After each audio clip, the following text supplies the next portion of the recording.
Au sommaire de ce 13h, en marge du point de presse du gouvernement, le ministre en charge des Affaires foncières et de l'Habitat s'est exprimé sur la promotion immobilière au Burkina, notamment les innovations de l'avant-projet de loi portant promotion immobilière. L'actualité, c'est aussi la première session ordinaire du Conseil des frontières de l'année 2023, un cadre dressé par l'État pour faire l'état des lieux et faire le point de la mise en œuvre des recommandations formulées lors de la dernière session du Conseil. Et puis en sport, la 25e journée du championnat national de Ligue 1, c'est pour ce week-end. Les Foti affrontera l'Asfa Yenega et l'AS Sonabel sera face à la Douane. Ces 4 équipes font le point de leurs préparatifs en début de journal. Bonjour et bienvenue à ce 13h. À la suite de l'adoption en Conseil des ministres de l'avant-projet de loi portant promotion immobilière, le ministre en charge de l'urbanisme et des affaires foncières était face aux hommes de médias ce 30 mars. Objectif, apporter des éclaircissements sur les innovations de cet avant-projet de loi qui exclut désormais les promoteurs immobiliers. Abdourahim Yeye pour le reportage. C'est une conférence de presse pour donner des éclaircissements sur le projet de loi qui va être introduit à l'Assemblée législative de transition. Ce nouveau texte sur la promotion immobilière vise à assainir le domaine selon les explications du ministre en charge de l'urbanisme, des affaires foncières et de l'habitat. Mikailou Sidibé explique que le texte comporte plusieurs innovations. Par exemple, le texte prévoit que la mobilisation foncière relève désormais de la compétence de l'État. Les projets immobiliers ne peuvent plus être réalisés que dans des communes disposant des documents de planification urbaine. La deuxième innovation, c'est l'interdiction faite aux personnes physiques de mener l'activité de promotion immobilière. La troisième innovation, c'est la limitation des superficies aux fins de promotion immobilière. Nous avons l'exclusivité reconnue à l'État dans la mobilisation de la terre en vue de la promotion immobilière. Mikailou Sidibé rassure par ailleurs qu'il ne s'agit pas de déposséder les propriétaires terriens de leurs biens. Les propriétaires terriens peuvent jouir de tous les droits, mais ne peuvent pas céder les terrains aux promoteurs immobiliers. Il convient de préciser que les propriétaires terriens restent propriétaires de leurs terres. Toutefois, en cas de cession, les terres ne sauraient être utilisées par le nouvel acquéreur pour faire de la promotion immobilière. Elles peuvent par exemple servir à des activités agro-silvopastorales, mais pas à la promotion immobilière. Seul l'État et ses démembrements peuvent mobiliser dorénavant les terres dans le cadre de la promotion immobilière. La loi n'ayant pas d'effet rétroactif, le gouvernement compte dès l'adoption de la loi par l'Assemblée législative de transition engager une concertation avec les parties prenantes sur le sort des dossiers déjà en cours. Mikailou Sidibé rassure également que le processus d'élaboration de ce texte a été inclusif, même si des promoteurs immobiliers ont boycotté la rencontre de validation de l'avant-projet de loi. Et puis, en marge de ce point de presse du gouvernement, le ministre Jean-Emmanuel Ouédraogo est revenu sur la mesure de suspension des programmes de France 24 et d'autres mesures comme la mobilisation générale et l'état d'urgence. Le porte-parole du gouvernement estime qu'il ne s'agit pas de remettre en cause les libertés, car pour lui, le contexte nécessite que tous les Burkinabés, y compris les journalistes, soutiennent les actions de reconquête. Le gouvernement se veut ferme, tout média qui fera l'apologie du terrorisme sera sanctionné. Dans un contexte de guerre, et nous n'allons pas accepter que dans ce contexte-là, un média fasse ce que nous considérons comme étant de l'apologie du terrorisme. C'est cette idéologie-là qui a meurtri notre pays depuis maintenant pratiquement 8 ans. Et jusqu'aujourd'hui, nous avons des populations qui sont chassées de leur localité, qui sont violentées, tuées, pillées, des femmes violées. Et nous estimons que toute chaîne aujourd'hui qui va se faire donc l'écho de ce discours et de cette idéologie terroriste-là verra sur son chemin les autorités de la transition. Nous sommes dans un contexte où nous allons nous assumer pleinement. Et aujourd'hui, si un journaliste ou un média dans l'offensive générale qui est lancée pour la reconquête de notre territoire estime qu'au nom de la pratique journalistique, il a le devoir d'être objectif en se mettant donc à équidistance entre notre pays, entre les forces armées nationales et les groupes armés terroristes. Je pense que c'est son interprétation, mais nous estimons aujourd'hui qu'il n'y a pas de position médiane dans cette guerre qui est engagée. Aujourd'hui, il s'agit d'une chose, soutenir l'offensive de reconquête de notre territoire. Le Premier ministre Maître Apollinaire Kyelem de Tambela a présidé ce 30 mars la première session ordinaire du Conseil des frontières de l'année 2023. Il s'est agi pour les acteurs de dresser l'état des lieux et faire le point de la mise en œuvre des recommandations formulées lors de la précédente session. L'objectif est surtout de relever les insuffisances et les difficultés éventuelles afin d'identifier des pistes de solutions. Serge Bassolé et Michael Tougri. Le Burkina Faso partage une frontière commune d'environ 3615 km avec les 6 pays limitrophes. C'est pourquoi un conseil des frontières a été mis en place afin de faire de ces zones frontalières un véritable espace de développement et d'intégration sous-régionale. Présidé par le chef du gouvernement, Maître Apollinaire Kyelem de Tambela, et par ailleurs président du Conseil des frontières, a lancé les réflexions de la première session de l'année 2023. Pour le Premier ministre, la non-maîtrise de nos frontières avec les pays voisins peut être source de plusieurs difficultés, dont la lutte contre le terrorisme. La non-maîtrise de nos frontières avec les pays voisins peut être source de plusieurs maux contre lesquels il était nécessaire de prendre des mesures urgentes. Ces mots sont, entre autres, le développement de la criminalité transfrontalière, les trafics illicites de tous ordres, la persistance et la multiplication des conflits et incidents au niveau des frontières, la persistance du terrorisme dans la sous-région. Selon le président du Conseil des frontières, c'est au regard de cette situation et dans l'optique d'implémenter une bonne gouvernance que le Burkina Faso s'est doté d'un cadre juridique afin d'éviter les politiques de développement qui ne répondent pas aux aspirations des populations frontalières. À travers notamment la création en décembre 2013 de la Commission nationale des frontières, composée d'un organe décisionnel et d'orientation, le Conseil des frontières, et d'un organe exécutif, le secrétariat permanent de la Commission nationale des frontières. À travers aussi la relecture en décembre 2015 du texte fondateur de la Commission nationale des frontières pour en confier désormais la présidence au Premier ministre. Le chef du gouvernement burkinabé, président du Conseil des frontières, a souhaité des échanges francs et constructifs à l'issue de cette première session ordinaire du Conseil des frontières afin que les nouvelles orientations et recommandations pertinentes soient formulées pour donner un souffle nouveau à la gestion des frontières du Burkina Faso. Afin de faire face à la menace terroriste au Burkina Faso, une étude a été mise en place par le Centre national d'études stratégiques au cours du dernier trimestre de l'année 2022. Le centre a ainsi mené 5 études stratégiques avec pour objectif d'anticiper sur les menaces actuelles. Et la restitution des études menées est intervenue ce 30 mars au ministère en charge de la Défense. Mamidriana Kamabou. Situant le contexte sécuritaire, le directeur général du Centre d'études stratégiques, le général de brigade Barthélémy Semporé, a évoqué 3 dates majeures qui ont impacté la sécurité au Burkina Faso. L'implication de la menace terroriste dans le Sahel en 2012, la chute du régime de l'ex-président Blaise Compaoré en 2014 et l'émergence de menaces terroristes au Burkina Faso à partir de 2015. Au cours du dernier semestre 2022, le Centre national d'études stratégiques a mené 5 études.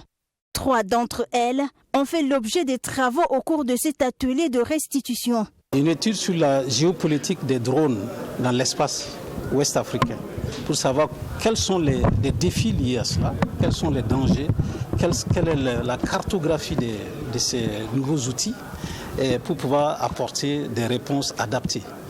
Surtout en termes de législation, de réglementation et de protection de nos territoires. Il y a une étude sur la présence des forces étrangères en Afrique, ce qui va nous permettre de comprendre quels sont les pays qui sont en coopération, quelles sont les présences de forces et ce que cela implique pour notre stratégie de sécurité nationale. Il y a une étude sur la guerre populaire généralisée. La restitution de ces études socles permettront d'asseoir une vision stratégique anticipative dans la lutte contre le terrorisme au Burkina Faso, a laissé entendre Barthélémy Semporé. Ça va permettre d'avoir une meilleure connaissance de ces groupes-là, voir comment on recrute, comment ils forment, quelles sont les relations qu'ils ont entre eux, de qui ils répondent, quelles sont les idéologies.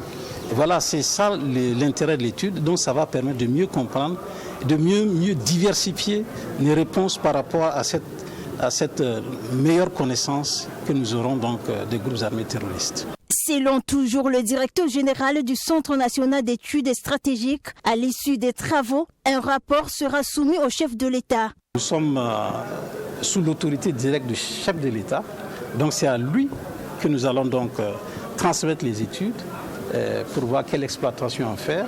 Mais il est bon donc de partager cela avec nos partenaires pour avoir aussi leur regard sur ces études, pour que nous puissions donc finaliser ces études et les transmettre à l'autorité. Le Centre national d'études stratégiques a été créé en 2020 dans l'objectif d'apporter des solutions pérennes à la problématique de l'insécurité. Il contribue aussi à apporter des réflexions stratégiques au plan national et à élaborer des référentiels de la sécurité nationale. La prudence doit toujours être observée autour des zones militaires dans la ville de Ouagadougou. Par ignorance ou par inattention, des citoyens franchissent le plus souvent des barrières dans ces zones où la gâchette est facile. Conséquence, des drames comme celui de la nuit de mercredi à jeudi où une personne a perdu la vie sont vite arrivés. Quelles sont les précautions à prendre lorsque l'on se retrouve face à des barrières sécuritaires sur des zones sensibles? Quelle attitude adopter en cas de tir de sommation? Eh bien, élément de réponse dans ce reportage d'Abdoul Rahimiye.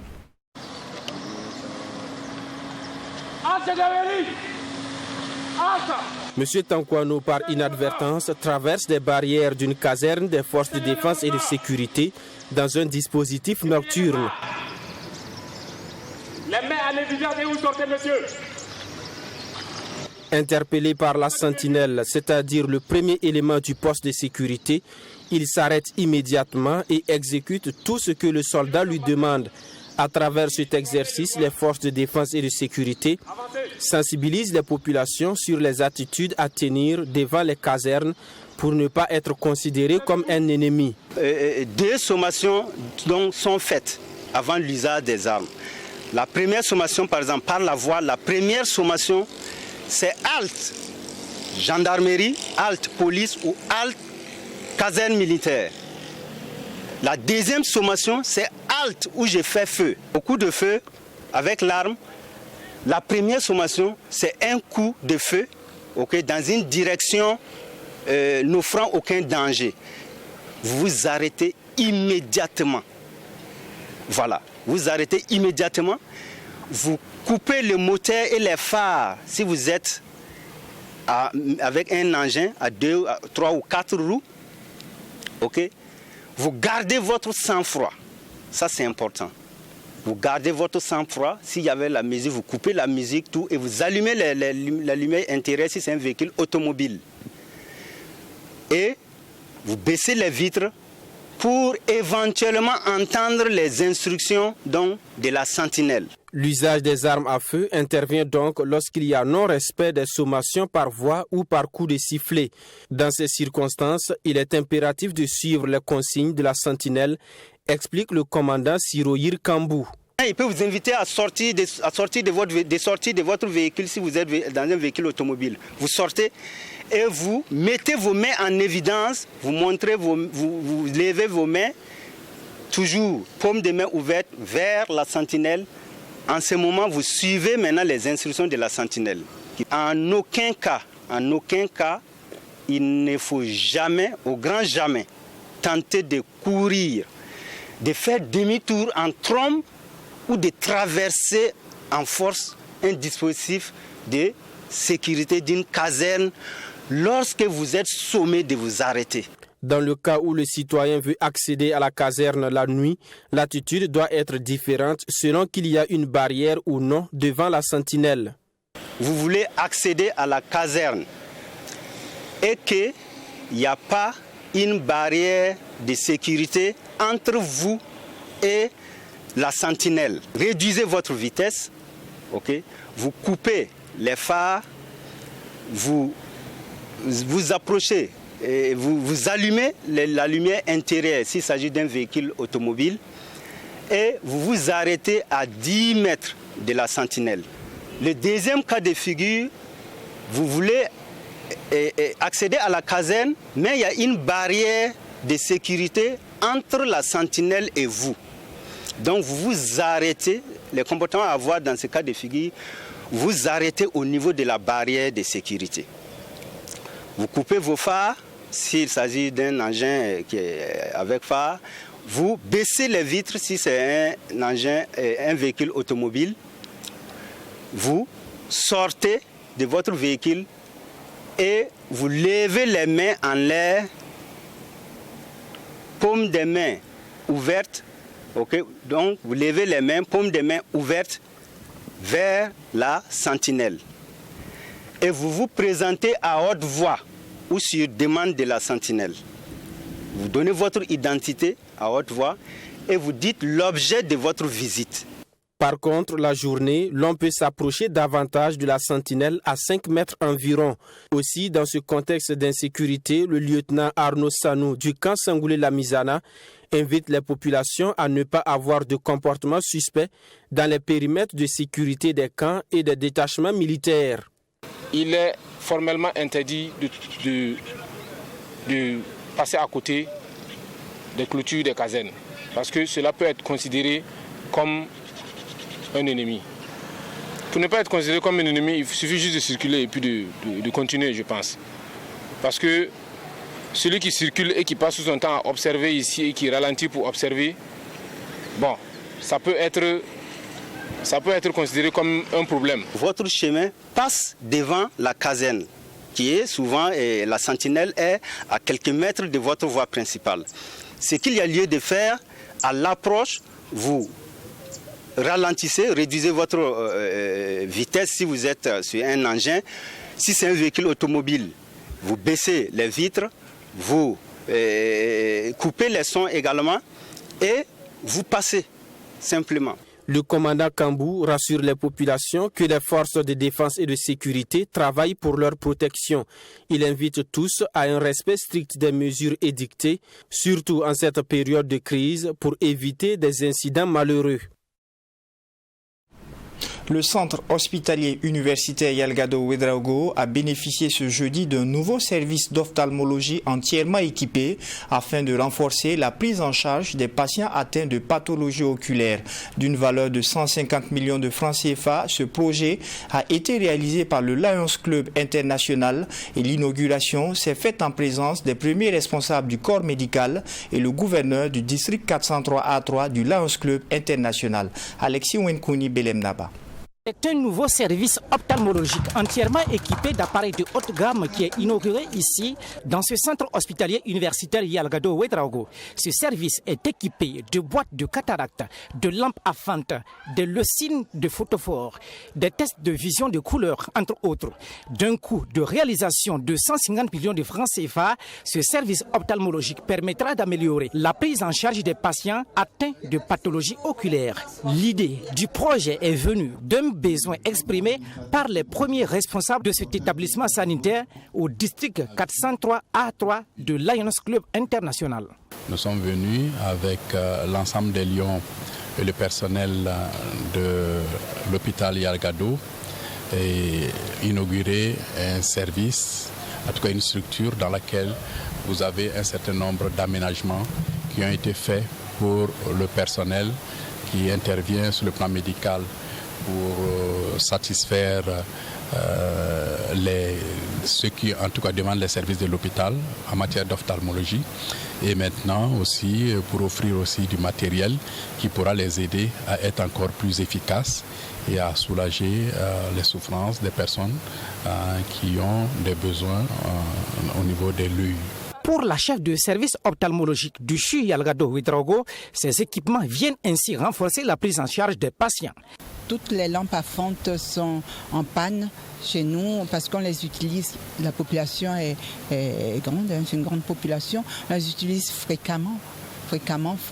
Et nous sommes aussi un centre de formation des spécialistes d'ophtalmologie. Donc les nouveaux qui viennent pour apprendre l'ophtalmologie ont besoin de ces lampes à fonte là. Et comme ils sont nombreux, ça s'abîme plus vite. Et très vite, il faut souvent, même si on me dit « Ah, mais il n'y a pas longtemps qu'on vous a... » Mais c'est déjà abîmé. Nous sommes très embêtés. Mais grâce à vous, nous avons déjà quelque chose qui va nous permettre d'avancer. Un centre d'oncologie pédiatrique de type R+1 est en cours de réalisation dans le dit établissement sanitaire afin de soulager les parents des enfants atteints du cancer. Et du sport pour clore ce journal, la 25e journée du championnat national de Ligue 1, c'est pour ce week-end.